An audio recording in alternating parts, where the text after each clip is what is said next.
Hello everyone, bonjour. My name is Adrien. I'm the Francisation teacher and the communication technology teacher at La Citadelle Academy. Sorry for my accent, I'm French. I just arrived from France. It's been less than a year that I'm here. And I'm teaching Francisation at La Citadelle mostly and communication technology. In France, I was working in an high school. I was helping students cope with their homework, cope with their lives and their future.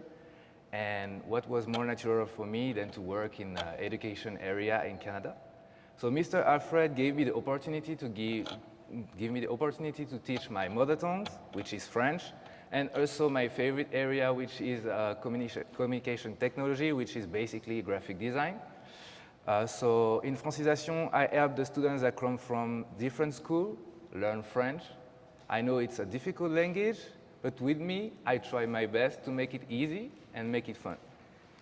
So most of my students knows how to speak French now, not fluently, but they try their best.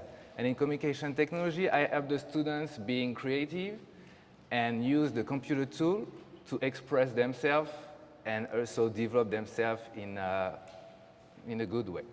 When I arrived here, I was thinking, what is La Citadelle? Why Mr. Alfred chose this name for the school? And since I'm working here, I kind of know why I wanted to call it La Citadelle. La Citadelle in French is a safe place, an heaven for students, where they can learn, where they can be themselves and learn from each other. So I would like to welcome you from this day, and I hope to see you soon at La Citadelle Academy. And I wish you a good day. Thank you for your time.